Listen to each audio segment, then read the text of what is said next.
तो this is Ranjit Kumar Jha and you are watching your beautiful सा channel PPDRKJ यानी physics point Darbhanga. तो जैसा कि गाइस अभी क्लास 10th का मैग्नेटिज्म का सीरीज चल रहा है, जहां पर अभी अपन लोग पहुंच चुके हैं लेक्चर नंबर 8 पे।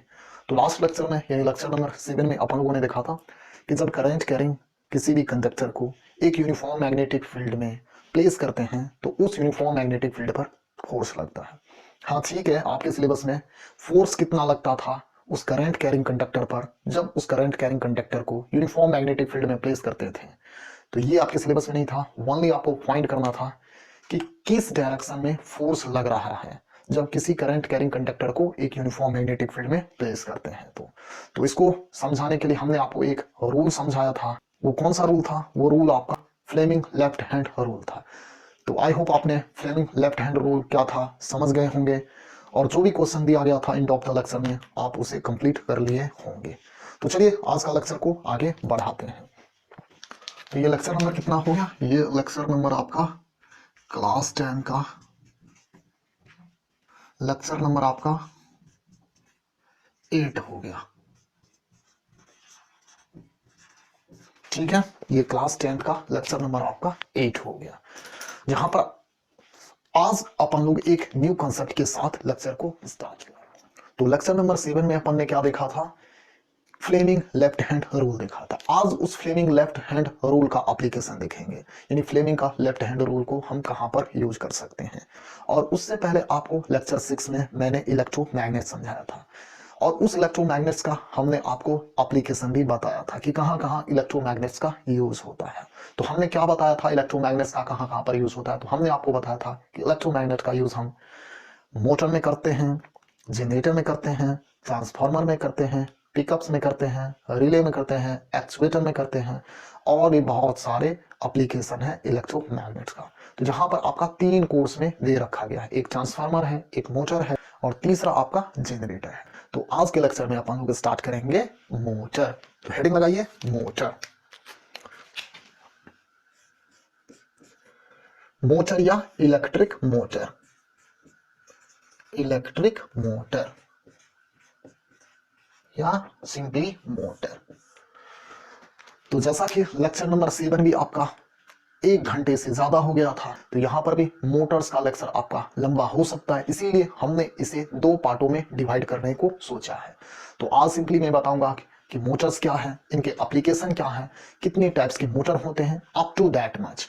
और फिर आपके सिलेबस के अकॉर्डिंग जो मोटर दिया गया है उसको मैं यहाँ पर डिस्कस कर दूंगा। तो एक बात की मैं जानकारी देना चाहूंगा कि यहाँ का जो ईच लेक्चर होता है वो कंप्लीटली बेस्ड ऑन आपका एनसीईआरटी और एससी वर्मा होता है, जहां पर ईच एनसीईआरटी और ईच एससी वर्मा का क्वेश्चन सोल्व करा जाता है, और लेक्चर के अंत में आपको कुछ प्रॉब्लम भी दिए जाते हैं, और उस प्रॉब्लम में भी आपको कुछ हिंट दे दिए जाते हैं, एंड रेस्ट आपको सोल्व करना पड़ता है। तो आई मस्ट सजेस्ट कि आप एनसीईआरटी बुक और एचसी वर्मा का बुक काइंडली अरेंज कर लो, है तो बहुत अच्छी बात, नहीं तो आपको डिस्क्रिप्शन बॉक्स के भीतर दोनों बुक का पीडीएफ फॉर्मेट में लिंक मिल जाएगा। और सबसे इंपॉर्टेंट, लेक्चर का भी नोट आपको पीडीएफ फॉर्मेट में डिस्क्रिप्शन बॉक्स के भीतर मिल जाता है विद कंसर्न टॉपिक। तो चलिए क्लास को स्टार्ट करते हैं। तो चलिए इलेक्ट्रिक मोटर क्या है, इलेक्ट्रिक मोटर तो अपन लोग समझेंगे, पहले इसका अपन लोग एप्लीकेशन देख लेते हैं। तो चलिए हेडिंग लगाइए application of electric motor. Application of electric motor या सिंपली मोटर, इलेक्ट्रिक मोटर। ठीक है, कहने का मतलब इलेक्ट्रिक मोटर को हम कहां कहां पर यूज करते हैं या क्या क्या इनका एप्लीकेशन है इलेक्ट्रिक मोटर का। तो इलेक्ट्रिक मोटर का ढेर सारा एप्लीकेशन है, जिसमें मैं यहां पर कुछ आपको बताने वाला हूं। तो इलेक्ट्रिक मोटर को हम लोग ड्रिल मशीन में यूज करते हैं, इलेक्ट्रिक मोटर को हम लोग गीजर में यूज करते हैं, इलेक्ट्रिक मोटर को अपन लोग वॉशिंग मशीन में यूज करते हैं, इलेक्ट्रिक मोटर को अपन लोग हार्ड डिस्क ड्राइव में यूज करते हैं, इलेक्ट्रिक मोटर को अपन लोग कंप्रेसर में यूज करते हैं, इलेक्ट्रिक मोटर को अपन लोग रेफ्रिजरेटर में यूज करते हैं, इलेक्ट्रिक मोटर को अपन लोग फैन में यूज करते हैं, इलेक्ट्रिक मोटर को अपन लोग मिक्सर या ग्राइंडिंग मशीन में यूज करते हैं, इलेक्ट्रिक मोटर को अपन लोग रोलिंग मशीन में यूज करते हैं, इलेक्ट्रिक मोटर को अपन लोग पावर टूल में यूज करते हैं। इनका बहुत सारा एप्लीकेशन है। तो सिंपली अपन लोग पहले कुछ एप्लीकेशन देख लेते हैं, इसके बाद अपन लोग समझेंगे कि इलेक्ट्रिक मोटर कहते किसको हैं। तो चलिए एप्लीकेशन कुछ देख लेते हैं। तो it is used in many devices devices like drill machine, water pump,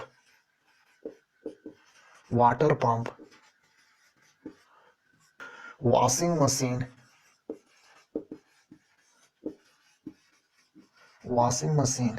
refrigerator,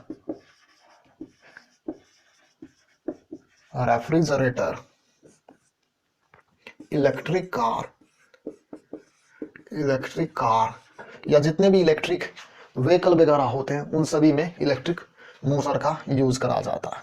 उसके बाद फैन में यूज करा जाता है, उसके बाद ब्लोअर में यूज करा जाता है, उसके बाद टरबाइन में यूज करा जाता है, इसके बाद कंप्रेसर में यूज करा जाता है, उसके बाद आपको इलेक्ट्रिक मोटर आपको हार्ड डिस्क ड्राइव में यूज करा जाता है, हार्ड डिस्क ड्राइव में यानी सिंपली मैं बोलूं तो कंप्यूटर में यूज करा जाता है। फिर इलेक्ट्रिक मोटर को आपको टॉयज वगैरह में यूज करा जाता है, ठीक है, टॉयज वगैरह में यूज करा जाता है। फिर इलेक्ट्रिक मोटर को वॉच वगैरह में भी यूज करा जाता है। वॉच किसको बोलते हैं? जो सिंपली वॉल में टंगा होता है या हैंड में जिसे हम लोग पहनते हैं, उसमें भी मोटर का यूज करा जाता है। और भी जैसे एग्जांपल मैं दे देता हूं, जैसे mixer machine, grinding machine,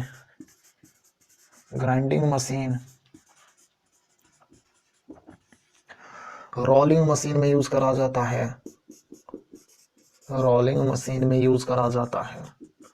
paper मिल में यूज करा जाता है। फिर आपका इलेक्ट्रिक मोटर को एक्चुएटर में भी यूज करा जाता है। चलिए, ये काफी है एप्लीकेशन, तो इसमें से कुछ एप्लीकेशन आप मेमोराइज कर सकते हैं कि इलेक्ट्रिक मोटर को कहां कहां पर यूज करा जा सकता है। ठीक है, अब चलिए अपन लोग इलेक्ट्रिक मोटर को समझने की कोशिश करेंगे कि इलेक्ट्रिक मोटर कहते किसको हैं। तो write down electric motor.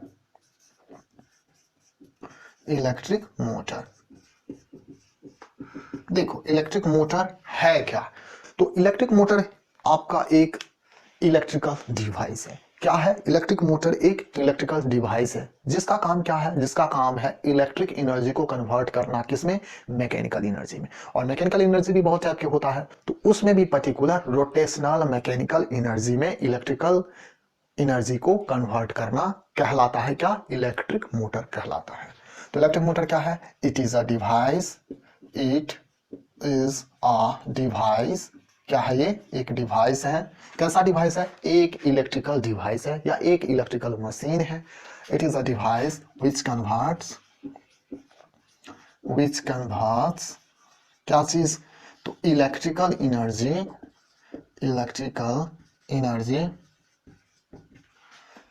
into mechanical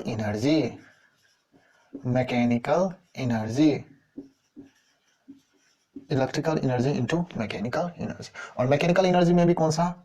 तो रोटेशनल मैकेनिकल एनर्जी। ठीक है, अब यहां पर एक बात उठता है, क्या उठता है कि इलेक्ट्रिकल एनर्जी फिर किसको कहते हैं और मैकेनिकल एनर्जी किसको कहते हैं। तो बाय द वे मैं यहां पर इलेक्ट्रिकल एनर्जी किसको कहते हैं और मैकेनिकल एनर्जी किसको कहते हैं ये यहां पर डिस्कस नहीं करूंगा, क्योंकि सोर्सेस ऑफ एनर्जी का एक सेपरेट चैप्टर भी आपके सिलेबस में है। तो मैं यहां पर इलेक्ट्रिकल एनर्जी और मैकेनिकल एनर्जी के टॉपिक पर नहीं जाऊंगा। मैं यहां पर सिंपली आपको इलेक्ट्रिकल एनर्जी का क्या सोर्स है या किसके काउज के कारण इलेक्ट्रिकल एनर्जी एराइज होता है वो सिंपली मैं बता दूंगा। यहाँ पर जब सोर्सेस ऑफ एनर्जी यानी नेक्स्ट चैप्टर में जब जाऊंगा तो वहां पर इलेक्ट्रिकल एनर्जी क्या है, मैकेनिकल एनर्जी क्या है, वहां पर मैं आपको इसको बारे में डिस्कस कर दूंगा। तो फिलहाल के लिए समझ लेते हैं इलेक्ट्रिकल एनर्जी का कॉज क्या है। इलेक्ट्रिकल एनर्जी, ठीक है, तो हेडिंग लगाइए इलेक्ट्रिकल एनर्जी। तो it is caused by due to, समझिए, तो it is caused by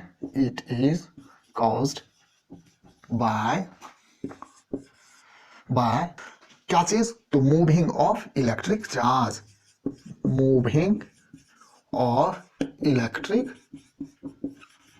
charge, moving of electric charge, यानी क्या चीज, चार्ज कौन मूव करता है, तो इलेक्ट्रॉन के रूप में चार्ज मूव करता है किसी भी एटम में।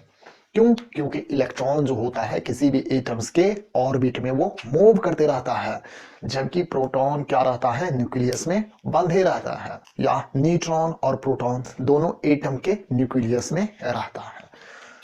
तो इलेक्ट्रॉन जो मूव करते रहता है किसी भी एटम्स के ऑर्बिट में, उसके मूविंग के कारण ही इलेक्ट्रिक एनर्जी का प्रोडक्शन होता है। ठीक है, अब रहा बात कि सोर्स क्या हो सकता है इलेक्ट्रिकल एनर्जी का। तो इलेक्ट्रिकल एनर्जी का बहुत सोर्स है, इसमें मैं कुछ आपको यहां पर बताने वाला हूं। तो लिखिए heading, sources of electrical energy. Heading लगाइए, सोर्सेज ऑफ इलेक्ट्रिकल एनर्जी। चलिए अब देखो इलेक्ट्रिकल एनर्जी का सोर्सेज क्या है। तो जैसा कि मैंने इलेक्ट्रिसिटी में आपको समझा रखा था कि जब मूविंग ऑफ इलेक्ट्रिक चार्ज हो तो उसको क्या कहते हैं, तो moving of electric charge is called as electric current, यानी एक सेकेंड में चार्ज कितना मूव करता है, that is called as electric current. तो कहीं ना कहीं करंट कॉज करता है इलेक्ट्रिक एनर्जी को, तो दैट मीन्स एक सोर्स ये भी हो सकता है कि इलेक्ट्रिक एनर्जी का इलेक्ट्रिक करंट सोर्स हो। तो ठीक है, तो इलेक्ट्रिक करंट भी हमने आपको इलेक्ट्रिसिटी में समझाया था कि दो टाइप्स के होते हैं जनरली आपके सिलेबस के अकॉर्डिंग। वैसे तो बहुत टाइप के इलेक्ट्रिक करंट भी होता है, जैसे एक होता है एसी करंट यानी अल्टरनेटिंग करंट, दूसरा आपका होता है डायरेक्ट करंट यानी डीसी करंट, फिर आपका होता है इंड्यूस्ड करंट। तो इस तरह बहुत टाइप के इलेक्ट्रिक करंट भी होते हैं। तो चलिए कुछ यहाँ पर मैं सोर्स बता रहा हूँ। एक क्या होता है एसी करंट यानी अल्टरनेटिंग करंट, अल्टरनेटिंग करंट। दूसरा क्या होता है आपका डीसी करंट, डीसी करंट यानी डायरेक्ट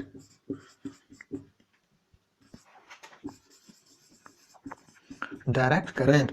तीसरा आपका क्या होता है, देखो हमको अभी इलेक्ट्रिक एनर्जी का या इलेक्ट्रिकल एनर्जी का सोर्स चाहिए, तो इलेक्ट्रिकल एनर्जी कहां कहां से मिल सकता है, देखो एक अल्टरनेटिंग करंट से हमें मिल सकता है, दूसरा डायरेक्ट करंट से मिल सकता है, तीसरा हमको बैटरी या सेल से भी मिल सकता है। तो क्या लिख सकेंगे, सेल और बैटरीज, बैटरी से भी हमको इलेक्ट्रिकल एनर्जी मिल सकता है। चौथा क्या लिख सकते हैं, तो देखो आगे चलकर यानी आप जब क्लास 12th में जाओगे तो वहां पर आप पढ़ोगे कैपेसिटर। फिलहाल कैपेसिटर क्या होता है, तो आप ऐसे समझ लो कि जो फैन में आप एक टाइप का सिलेंड्रिकल स्ट्रक्चर में एक देखोगे कि जहां पर इलेक्ट्रिकल वायर अटैच करा रहता है, that is called as capacitor. उसको क्या बोलते हैं, कैपेसिटर।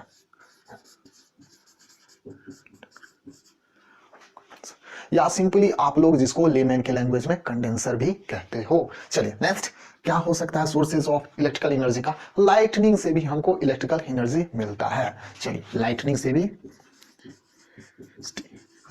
भी हमको इलेक्ट्रिकल एनर्जी मिलता है। तो चलिए हमने इलेक्ट्रिकल एनर्जी क्या है थोड़ा बहुत उनके कॉज के बारे में देख लिया, और इलेक्ट्रिकल एनर्जी का क्या क्या सोर्स है उनके बारे में भी हमने अभी देख लिया। अब चलिए अपन लोग देखो इलेक्ट्रिकल एनर्जी के बारे में तो हमने थोड़ा बहुत कंसेप्ट को क्लियर कर लिया। अब मैकेनिकल एनर्जी के बारे में भी थोड़ा बहुत अपन लोग कंसेप्ट को क्लियर कर लेना चाहते हैं। तो मैं कहां पर समझा दूं मैकेनिकल एनर्जी को, चलिए यहीं पर आपको थोड़ा बहुत समझाने की कोशिश करना चाहता हूं। तो चलिए मैकेनिकल एनर्जी देख लीजिए, हेडिंग लगाइए मैकेनिकल एनर्जी, मैकेनिकल एनर्जी। तो आई होप आपने हेडिंग लगा लिया होगा। तो अब सबसे पहले क्वेश्चन यहां पर क्या उठता है कि मैकेनिकल एनर्जी कहते किसको हैं। तो आप सिंपली यहां पर ये बताओ कि energy by an object due to its motion और position is called as what, तो मैकेनिकल एनर्जी। क्या बोलते हैं, सिंपली आप ऐसे लिख लो, energy by an object, energy by an object due to its motion, due to its motion or position is called as mechanical energy. अब देखो किसी भी बॉडी के द्वारा उसके मोशन से या उसके पोजीशन से जो एनर्जी हमको मिलता है that is called as what, तो that is called as mechanical energy. अब हम नहीं समझे इस बात को, तो इस बात को अगर आप नहीं समझे तो ईस्ट के टर्म में आप जरूर समझ जाओगे। क्या समझ जाएंगे कि किसी भी बॉडी के द्वारा, ध्यान से सुनना, किसी भी बॉडी के द्वारा किया गया work is called as what? Is called as mechanical energy by that body. यानी ability to do work is called as what? Is called as mechanical energy. या ऐसे हम इसको बोल सकते हैं, ability to do work is called mechanical energy. ठीक है, चलिए थोड़ा बहुत अपन ने थोड़ा बहुत इलेक्ट्रिकल एनर्जी के बारे में और थोड़ा बहुत मैकेनिकल एनर्जी के बारे में हमने देख लिया। अब अपन लोग क्या टॉपिक पर मूव ऑन करेंगे, तो जो अपना टॉपिक हमने स्टार्ट करा था उस टॉपिक पर मूव करने की कोशिश करेंगे। तो हमने क्या देखा कि हमने देखा कि इलेक्ट्रिक मोटर कहते किसको है, तो जो डिवाइस, कौन सा डिवाइस, तो इलेक्ट्रिकल डिवाइस, जो डिवाइस यानी इलेक्ट्रिकल डिवाइस कन्वर्ट्स करता हो किसको, तो इलेक्ट्रिकल एनर्जी को किसमें, मैकेनिकल एनर्जी में, कॉल्ड एज व्हाट, तो कॉल्ड एज इलेक्ट्रिक मोटर या सिंपली मोटर। अब चलिए इसके टाइप्स के बारे में अपन लोग देखते हैं। तो मैं सजेस्ट करूंगा कि आप इनको स्नैपशॉट ले लो ताकि अपन लोग इसे इरेज करके आगे बढ़ सके। तो देखिए टाइप्स भी मोटर का बहुत होता है, इनके शेप के अकॉर्डिंग भी मोटर्स का टाइप होता है, साइज के अकॉर्डिंग भी इनका होता है, कंस्ट्रक्शन के अकॉर्डिंग भी होता है, इनका पर्पस के अकॉर्डिंग भी मोटर्स का बहुत टाइप होता है। बट मेनली यहां पर इलेक्ट्रिक मोटर को मैं यहां पर टाइप बताऊंगा या कैटेगराइज कराऊंगा अकॉर्डिंग टू, देखो इलेक्ट्रिक मोटर रन करेगा किस पर, तो जब हमें इलेक्ट्रिक एनर्जी उसको देंगे तभी वो रन करेगा। तो एनर्जी के इनपुट के अकॉर्डिंग मैं इलेक्ट्रिक मोटर को यहां पर कैटेगराइज करूंगा। तो चलिए देखो एनर्जी के अकॉर्डिंग, तो एनर्जी जो इलेक्ट्रिकल एनर्जी में होता है, और इलेक्ट्रिकल एनर्जी का सोर्स क्या सब है, तो इलेक्ट्रिकल एनर्जी का सोर्स देखो एक एसी है एक डीसी है, ठीक है, सेल या बैटरी ये भी आपका डीसी के अंतर्गत आ जाता है। कैपेसिटर ये भी आपका देखो आइदर एसी के अंतर्गत आ जाता है या डीसी के अंतर्गत आ जाता है। लाइटनिंग को भी हम आइदर एसी के या डीसी के अंतर्गत ला सकते हैं। तो मेनली अगर हम देखना चाहें तो मोटर्स को दो भागों में हम बांट सकते हैं, कौन कौन सा, एक एसी मोटर और दूसरा डीसी मोटर। फिर एसी मोटर और डीसी मोटर भी बहुत टाइप के होते हैं। तो चलिए मैं इनको बारी बारी से यहाँ पर आपको समझा दूंगा। तो मैं सजेस्ट करूंगा कि आप इनका स्नैपशॉट या पॉज का बटन दबाकर इसको आप कॉपी कर लो, सो दैट हम इसे इरेज करके आगे बढ़ सके। तो होप डाउन आपने इसको राइट डाउन कर लिया होगा। अब मैं इसे इरेज करने जा रहा हूं। अब चलिए अपन लोग हेडिंग लगाते हैं टाइप्स ऑफ मोटर के बारे में। तो हेडिंग क्या हो जाएगा अपना, types of motor. Types of कौन सा मोटर, तो इलेक्ट्रिक मोटर, यानी इलेक्ट्रिक मोटर, ठीक है, टाइप्स ऑफ इलेक्ट्रिक मोटर। तो हम यहां पर इलेक्ट्रिक मोटर को बहुत टाइप के बारे में हम इसे डिस्कस कर सकते हैं। फिलहाल मैं इनपुट के अकॉर्डिंग मोटर को मैं कैटेगराइज कर रहा हूं। तो चलिए इलेक्ट्रिक मोटर कितने टाइप्स का होता है, तो इलेक्ट्रिक मोटर आपका दो टाइप्स का होता है। एक कौन सा होता है, एसी इलेक्ट्रिक मोटर, और दूसरा आपका होता है डीसी इलेक्ट्रिक मोटर, ठीक है। अब ध्यान से देखते जाना, बहुत ही इजी कंसेप्ट में, बहुत ही इजी वे में आप इस कंसेप्ट को समझ जाओगे। तो देखो एक होता है एसी इलेक्ट्रिक मोटर, एक होता है डीसी इलेक्ट्रिक मोटर। अब फिर रहा बात ये किस पर हमने बताया है इलेक्ट्रिक मोटर को डिवाइड करा है, तो ये हुआ अकॉर्डिंग टू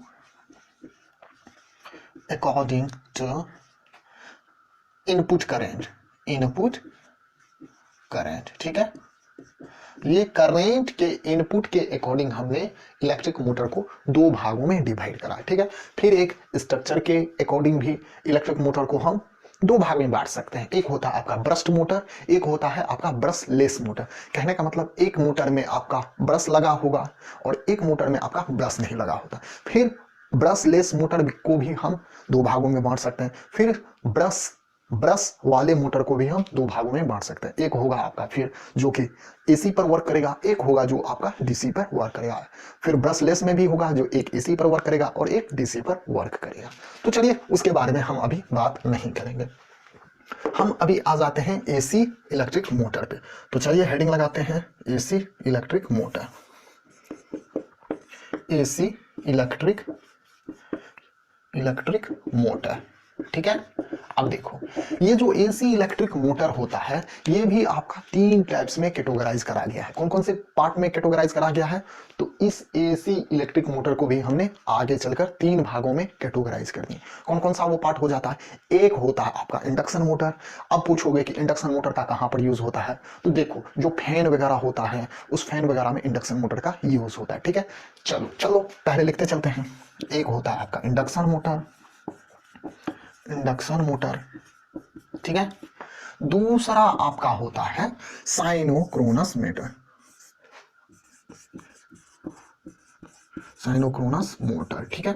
आप पूछोगे साइनोक्रोनस मोटर का कहां पर यूज होता है या इसका क्या एप्लीकेशन वगैरह है? इसमें हम स्पीड को कंट्रोल करते हैं, ठीक है, जो कि प्रिसाइज देता है। स्पीड कैसा रहता है? कंट्रोल और प्रिसाइज देता है, ठीक है। अब देखो तीसरा क्या होता है। अब हाँ चलो इसका यूज भी देख लेते हैं। साइनोक्रोनस मोटर का यूज आपको वॉच वगैरह में होता है। कहां पर होता है? वॉच वगैरह में, ठीक है, या एक्चुएटर वगैरह में भी साइनोक्रोनस मोटर का यूज होता है, क्योंकि वहां पर प्रिसाइज स्पीड का जरूरत होता है। यहां पर स्पीड जो होता है बहुत ही लेस होता है। साइनोक्रोनस मोटर का स्पीड बहुत लेस और प्रिसाइज देता है, ठीक है।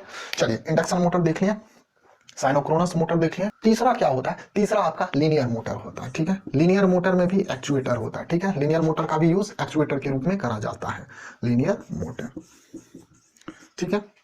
अब देखो, अब क्या देखो कि ये जो इंडक्शन मोटर होता है और ये जो साइनोक्रोनस मोटर होता है ये भी आपको दो दो पार्टों में डिवाइड करा जा सकता है। देखो सबसे पहले क्या है? Induction motor.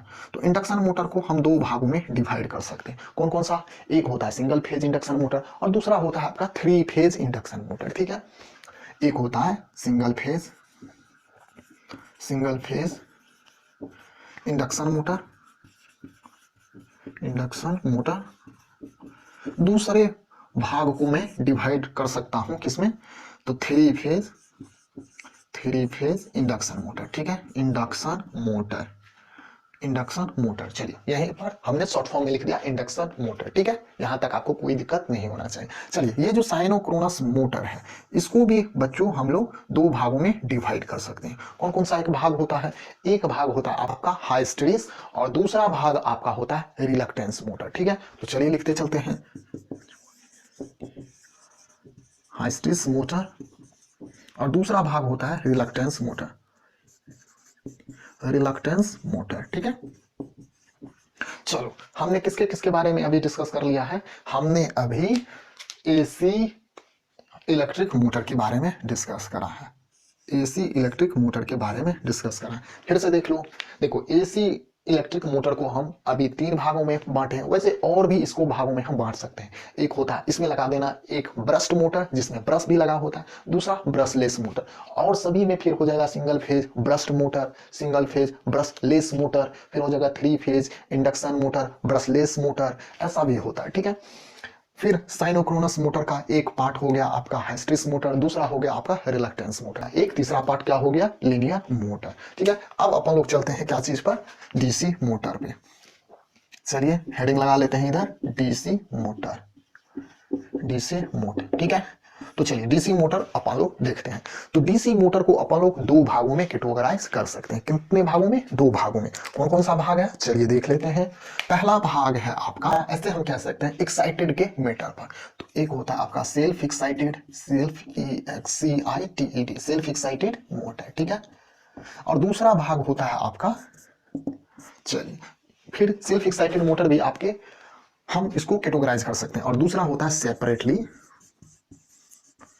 Separately excited, excited motor, ठीक है। फिर देखो हम सेल्फ एक्साइटेड मोटर को भी हम यहां पर कैटेगराइज कर सकते हैं। कैसे कैटेगराइज कर सकते हैं? तो इसका एक पार्ट हो जाता है आपका सेल्फ एक्साइटेड मोटर का series, self self excited, excited motor, ठीक है।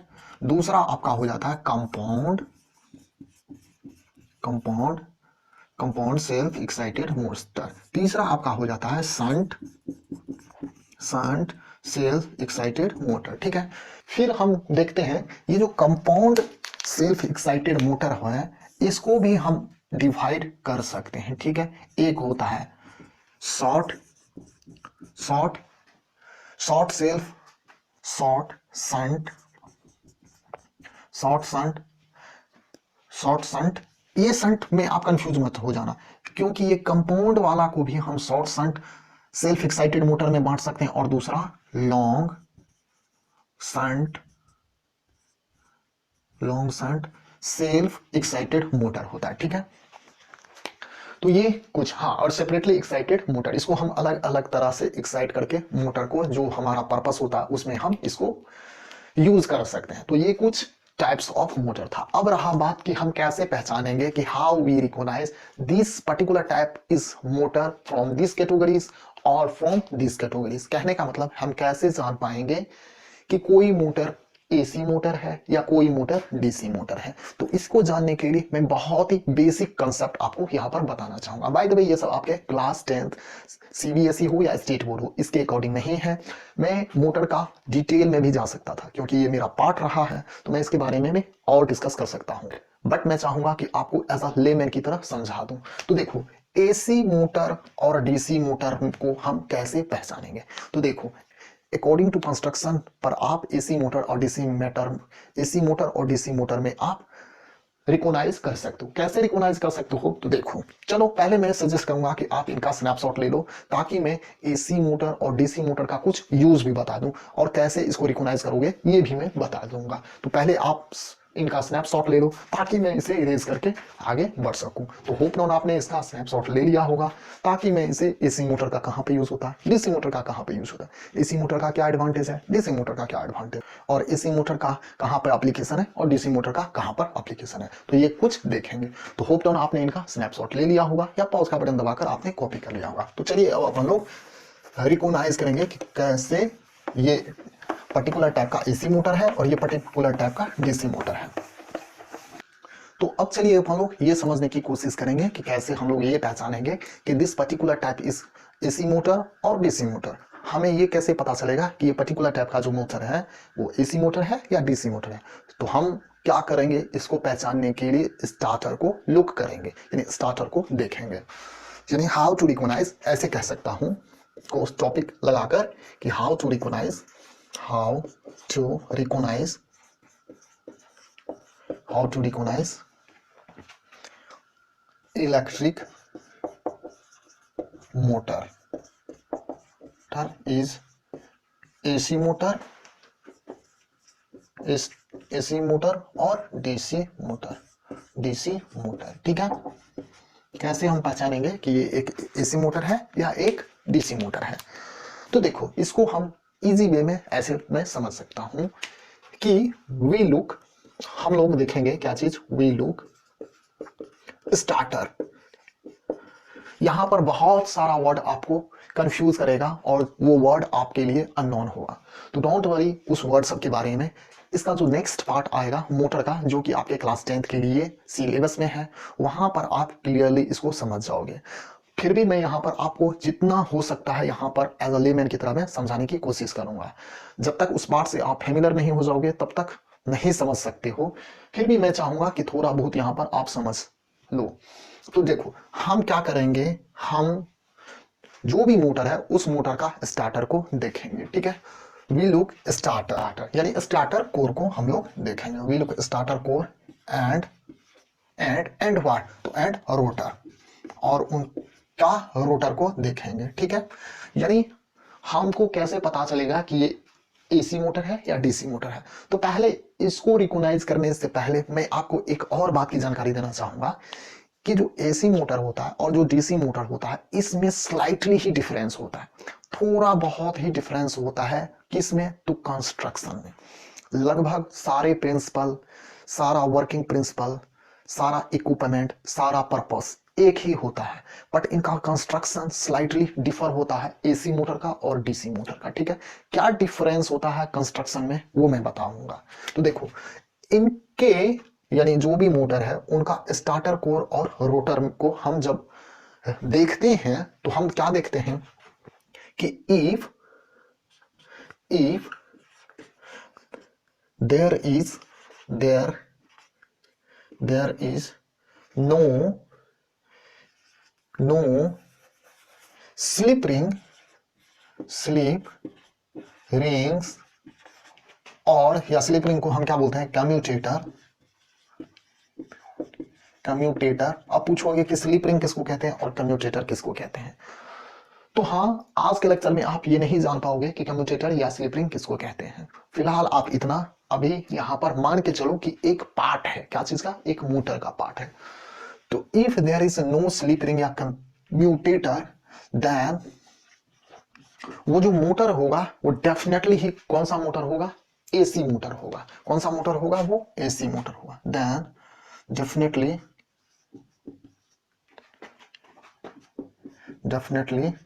that will be कौन सा motor, AC motor. AC motor होगा, ठीक है।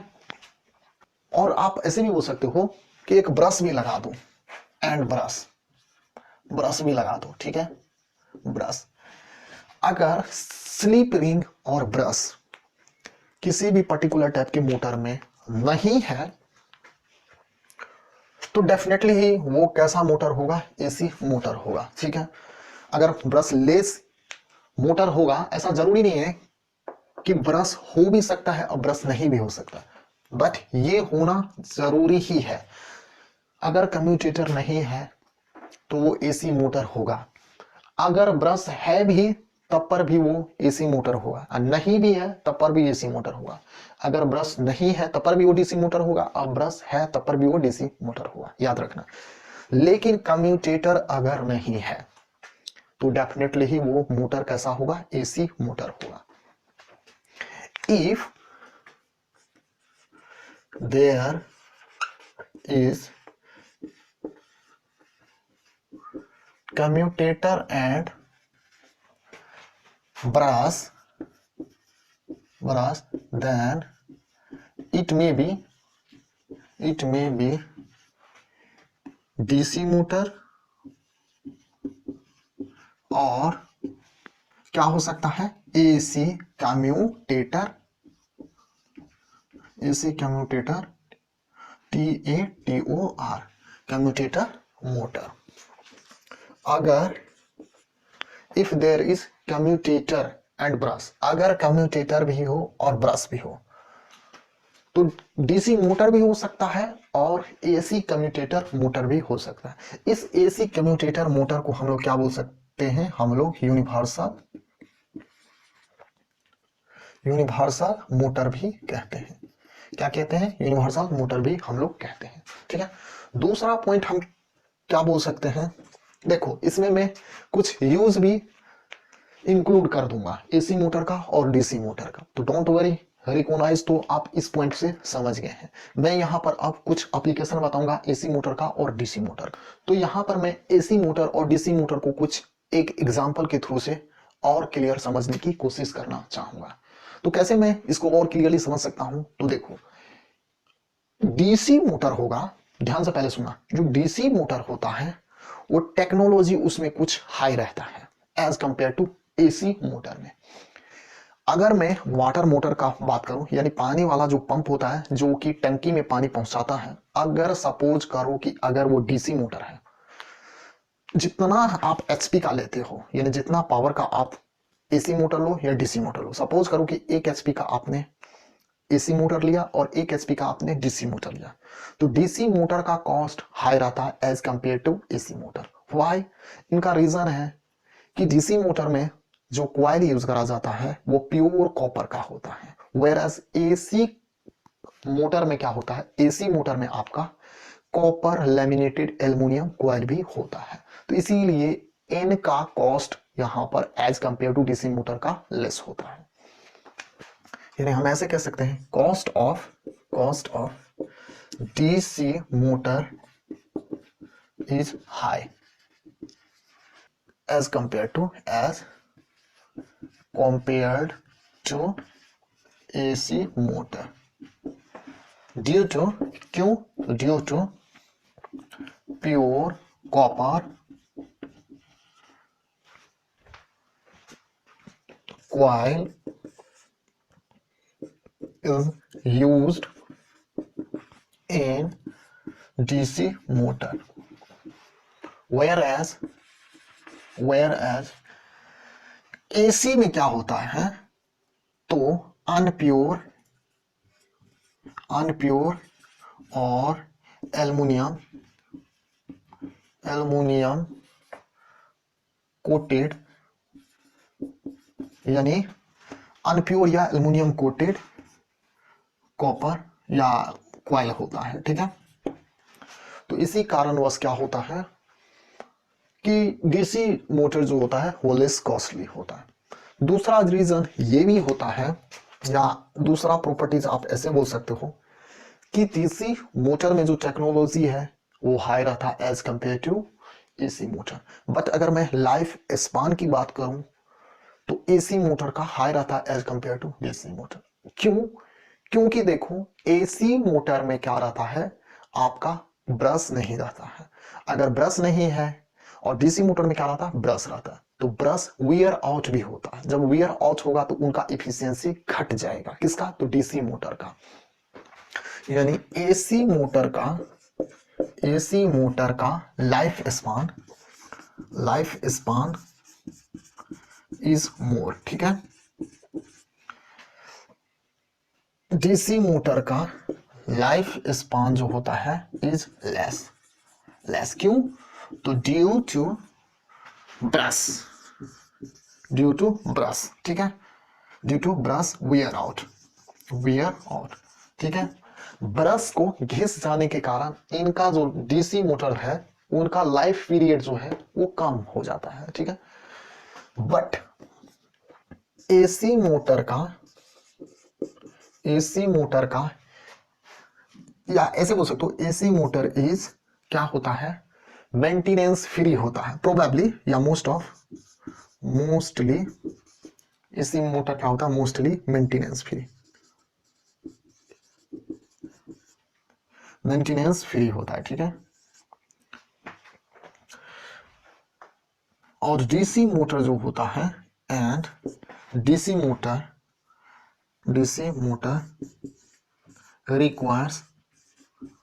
Requires maintenance.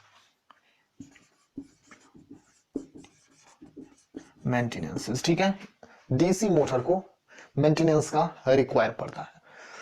Actually AC motor में भी मेंटेनेंस का रिक्वायर होता है बट कम होता है as compare to DC motor. अब मान लो कि कहीं पर अपने को मोर टॉर्क का जरूरत है तो DC motor produce more torque. अब रहा बात कि टॉर्क क्या है, तो आपके सिलेबस में टॉर्क नहीं है। आप ऐसा समझो कि टॉर्क क्या है, एक टाइप का रोटेशन है। ठीक है, सिंपली अभी आप ऐसे समझो कि अगर हमें रोटेट करना है मोर, तो DC motor maximum rotation produce करता है। यानी DC motor produce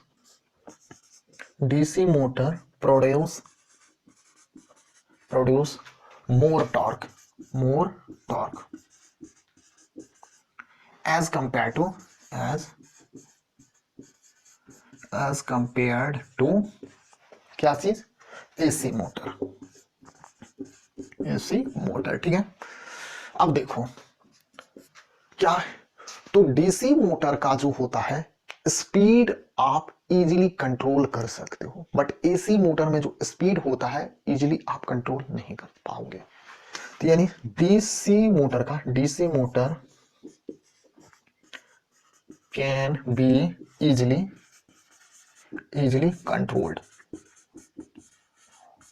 controlled but AC motor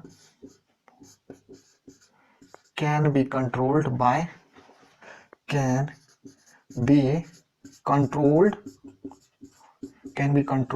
थोड़ा इनके कंपैरिजन में इजीली नहीं, कंट्रोल नॉट इजीली।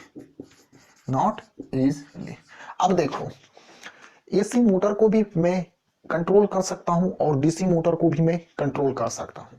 अब रहा बात, जब हम डीसी मोटर को मैं जो स्पीड को कंट्रोल कर रहा हूं तो कैसे कंट्रोल कर रहा हूं, और डीसी मोटर का जो मैं स्पीड कंट्रोल कर रहा हूं तो कैसे करूंगा।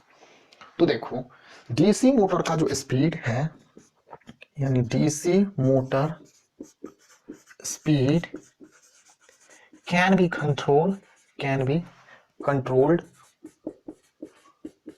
कंट्रोल्ड बाय आर्मेचर के करेंट को कंट्रोल करके हम डीसी मोटर का स्पीड को हम कंट्रोल कर सकते हैं। अब पूछोगे कि फिर आर्मेचर वाइंडिंग में जो करंट होता है वो क्या चीज होता है या आर्मेचर क्या होता है, तो डोंट वरी, कल के लेक्चर में सारा कुछ क्लियर हो जाएगा। तो can be controlled bye armature winding current. Armature का जो वाइंडिंग करंट होता है उनको कंट्रोल्ड करके हम डीसी मोटर के स्पीड को हम कंट्रोल कर सकते हैं। वेयर एज एसी मोटर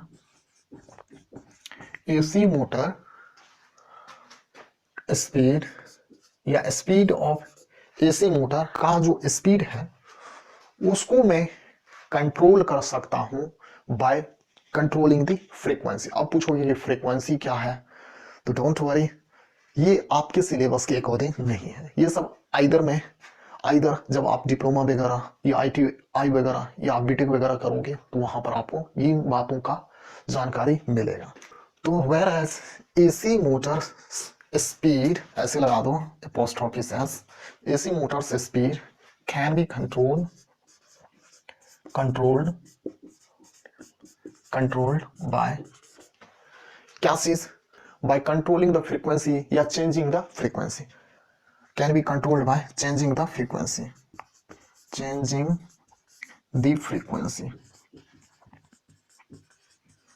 ठीक है। फ्रीक्वेंसी को चेंज करके हम एसी मोटर का स्पीड को हम कंट्रोल कर सकते हैं। तो चलिए यही कुछ डिफरेंस है एसी मोटर में और डीसी मोटर में। देखो आपके सिलेबस के अकॉर्डिंग यानी क्लास 10 CBSE के अकॉर्डिंग एसी मोटर आपका सिलेबस में नहीं है। आपका सिलेबस में क्या है, डीसी मोटर है। अगर आपको एसी मोटर का भी प्रिंसिपल, वर्किंग प्रिंसिपल, कंस्ट्रक्शन वगैरह चाहिए तो हमें कमेंट करके बताना कि आपको एसी मोटर का भी चाहिए।